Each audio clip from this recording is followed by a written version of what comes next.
I learned my wife had left everything to the woman next door on a Tuesday in February. Everything. The house we'd lived in for 34 years.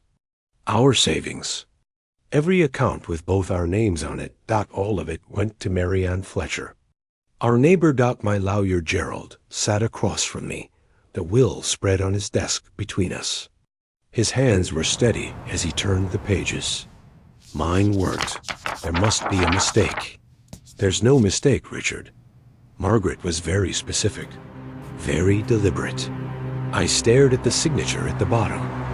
Margaret's handwriting, shakier than usual, but unmistakable. The date next to it stopped me cold, November 18th, 3 months before she died, while I was driving her to chemo appointments, while I was sleeping in a chair beside her hospital bed, while I thought we were fighting this together. She'd gone to a lawyer and written me out of her life. Why would she do this? Gerald's expression was carefully neutral. She didn't discuss her reasoning with me. But there is something else. He pulled a sealed envelope from the file. A final clause. She asked that you read it privately, after you'd had time to process. My name was written across the front in Margaret's hand. I took the envelope, stood, left. Outside, the heating in the building had failed, and snow was coming down heavy and silent. I could see my breath, feel nothing, because the woman I'd loved for 34 years had just erased me, and I didn't know why. Asterisk, my name is Richard Holloway. I'm 61 years old. 3 weeks ago, I buried my wife. Today, I discovered she'd given our entire life to someone else. And the worst part?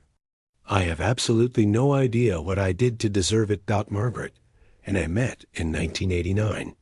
Company picnic. She was in accounting. I was in IT. Quiet people. Both of us. It took me 3 months to work up the courage to ask her out. We were married a year later. We never had children. It just didn't happen. We tried for a few years, saw specialists, spent money we didn't have. Eventually we stopped. Accepted that it would be just the two of us. I thought we were okay with that. Saturday morning walks. Sunday roast dinners. 2 weeks every August at the same cabin in MUSK. OKA. Quiet. Simple, good, or. So I believe. Margaret was diagnosed with ovarian cancer last March. Stage 3. Aggressive. We tried everything: chemo, radiation, experimental treatments. None of it worked. She died at home on January 14th. I was holding her hand. The funeral was small. Margaret didn't have much family left. A cousin out west she hadn't spoken to in years. A few retired coworkers. Marianne came. Actually, Marianne had been there for everything. She drove Margaret to appointments when I couldn't get off work. Sat with her during the worst chemo days. Brought casseroles and soup I was too tired to make. I'd been grateful. Relieved, even, to have help, now that gratitude felt like ash in my mouth. Asterisk, I didn't go home right away. I drove through the snow for hours. That sealed envelope sitting on the passenger seat like something radioactive. When I finally pulled into my driveway, except it wasn't mine anymore, was it? Marianne's lights were on next door. I could see her moving past the kitchen window. Normal. Calm. Like she hadn't just inherited my entire life. Inside, everything looked the same. Margaret's reading glasses still folded on the side table. Her favorite mug still in the dish rack. The one I couldn't bring myself to put away. Everything exactly as she'd left it. Everything that legally belonged to Marianne Fletcher now. I made it to the bedroom before the weight of it crushed me. I didn't sleep. I lay in the dark replaying every moment of the last year. Every conversation. Every decision.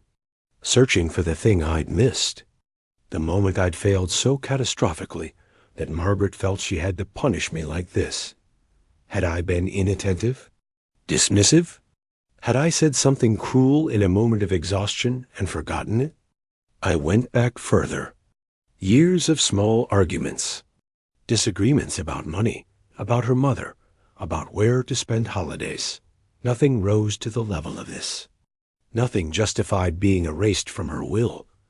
Unless there was something I didn't know about. The thought came slowly, like poison seeping in Dot. What if Margaret and Mary Ann had been more than friends? Mary Ann was younger. 53 to Margaret's 60. She'd been widowed at 40 when her husband dropped dead of a heart attack. No children. Lived alone in that blue house for 13 years. This past year, she and Margaret had grown close. Very close. Coffee together every single morning. Long conversations in Mary Ann's kitchen that would stop abruptly when I came home. Shared looks. I'd thought were just the understanding between two women dealing with cancer and loss. But maybe they were something else. Felt sick. I avoided Mary Ann for 3 days. She knocked on my door twice. I pretended I wasn't home. On the 4th day, she caught me getting the mail. Richard. She was wearing her winter coat, her breath making clouds. I've been worried about you. I'm fine. You're clearly not fine. I just want to. I said I'm fine. She hesitated. Then carefully, did you meet with Gerald? The question stopped me cold. How do you know about that? Margaret told me there'd be a will reading, that you'd need time to process things. Process things. I turned to face her fully. You mean process that my wife left you everything we built together? Mary Ann's face went pale. Richard, please, why? Tell me why she'd do that. She wanted me to explain? But not like this. Not standing in the street. Please, come inside. I don't want your coffee, Mary Ann. I don't want your explanation. I want my house back. I want to understand how my wife could cut me out completely and give everything to you. Her eyes filled with tears. She didn't cut you out.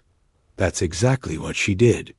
No, Richard, it's not what you think. At all. But you have to read the letter first. The final clause. That's where she explains.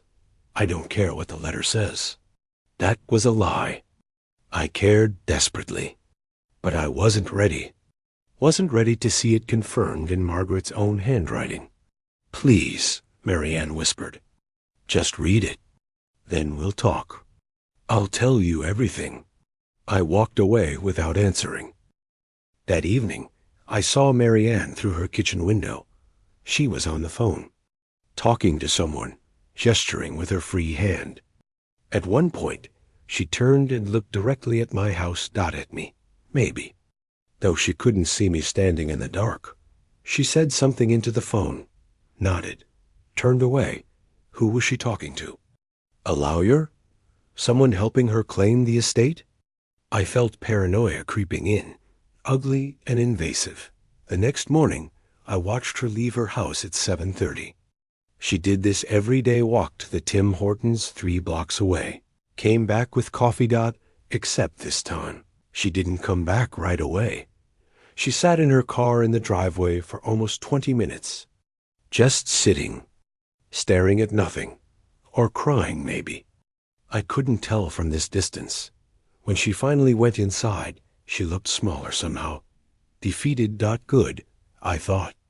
Then immediately hated myself for thinking it. On the 6th day, I couldn't take it anymore. I sat down at the kitchen table, poured a glass of scotch I had no intention of drinking, and I opened Margaret's letter. The handwriting was worse than I remembered. She'd written this near the very end. When holding a pen had become difficult. My dearest Richard, if you're reading this, you've met with Gerald.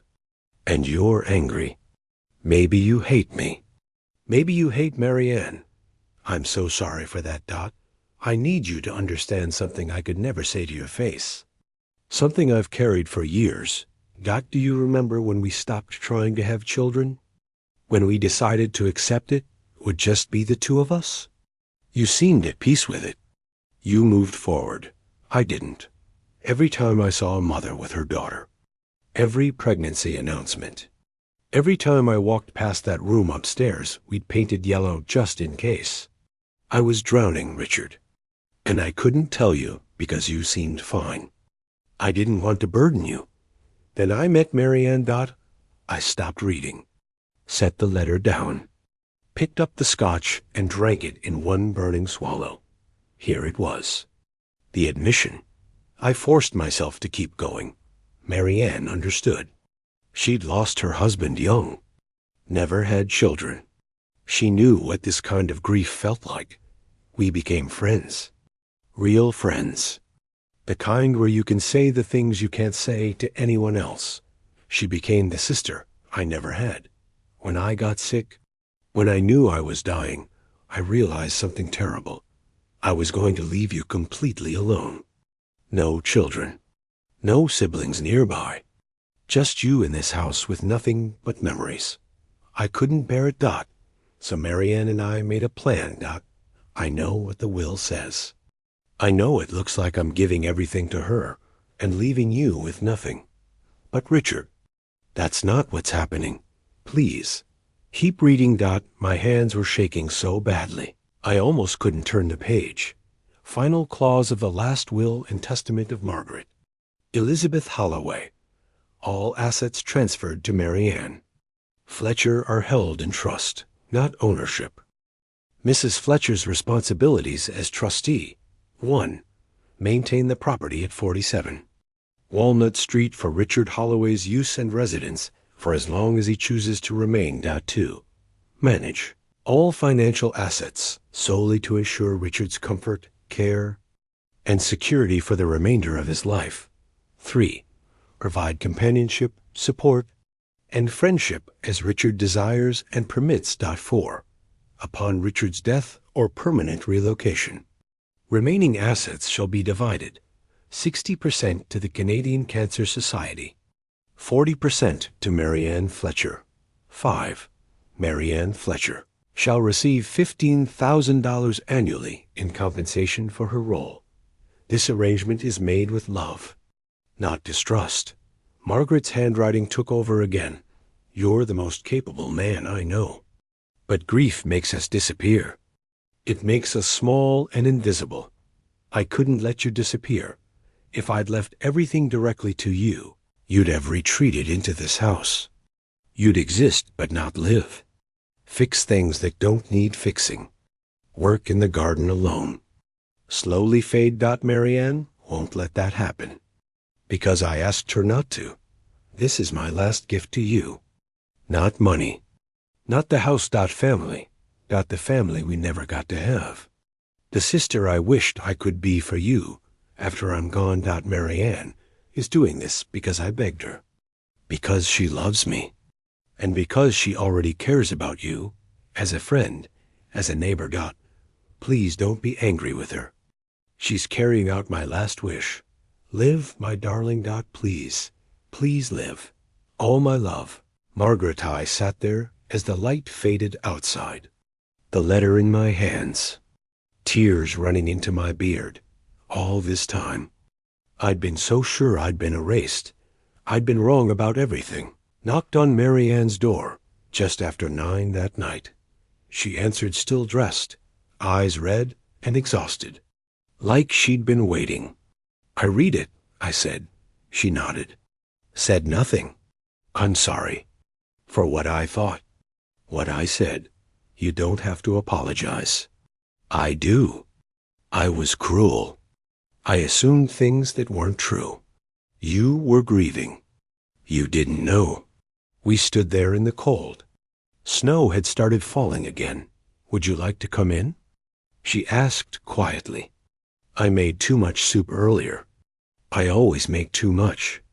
I thought about going back to my empty house, to the silence that had been swallowing me whole since Margaret died.